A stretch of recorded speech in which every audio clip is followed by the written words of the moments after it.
So, I guess I shouldn't be talking in my French accent while we're doing this because apparently it's annoying. But whatever, they're at school now, so I can do whatever I want.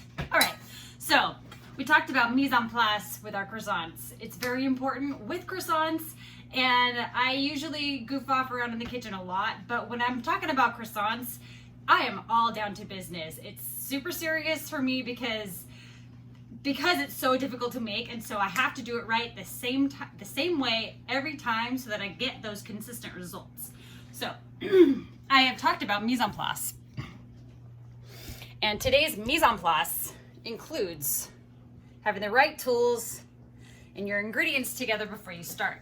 So I have my 12 ounces of cold milk, and I'm using 1%. I have used non-fat, we use whole milk in school, whatever you got. I have my 2 ounces of cold butter, and I've already diced it up. And then I have my dry ingredients. I have separated into my yeast, my sugar, and my salt. That's a tablespoon and a dash of yeast. That's 1 ounce of sugar. That's a half an ounce of salt, and that's 10 ounces of bread flour and 10 ounces of AP flour. So now I'm going to do the boring part, which is cutting my butter. Actually, watch me whisk, whisk, watch me nappy.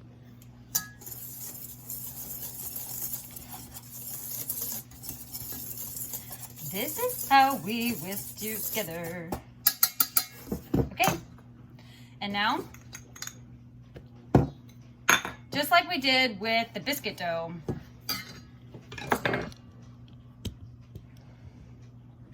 this is a kind of boring part, so let's speed it up.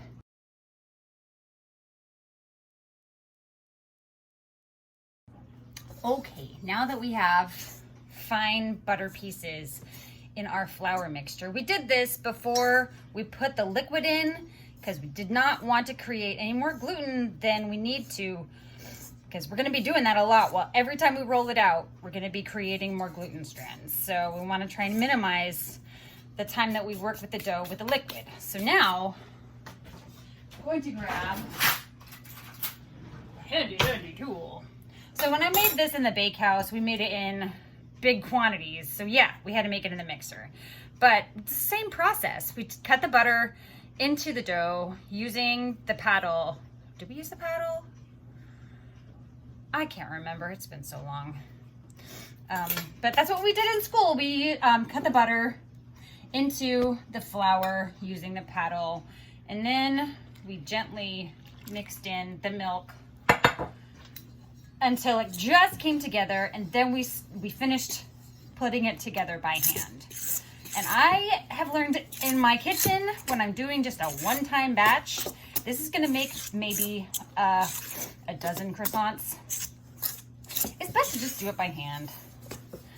And you see how quickly all the liquid is absorbing into the flour. Does not take very long at all. Okay. So really now all I'm gonna do is pour it out onto my surface. I'm gonna knead it gently a few times.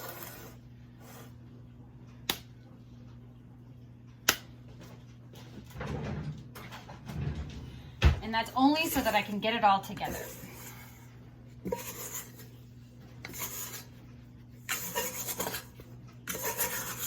Okay. The less I agitate it, the better.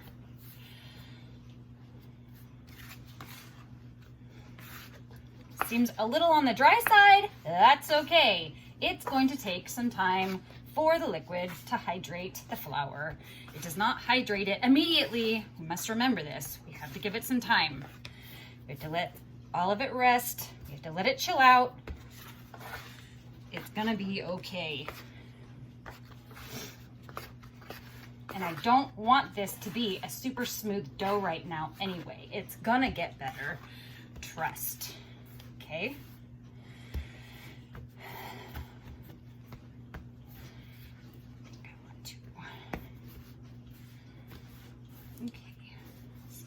Extra stuff. I want to make sure it gets in.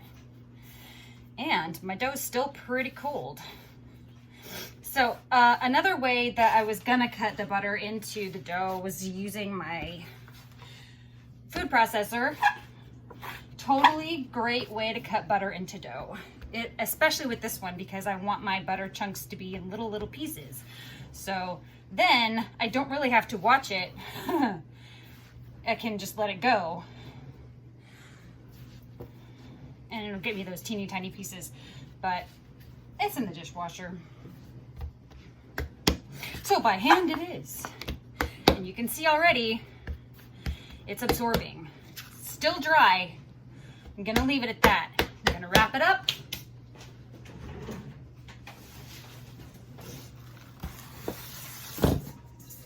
And I want it to chill out. I want it to chill out for 2 hours so that it is cold throughout. Okay. And it is croissant dough, 9 a.m. And that's that.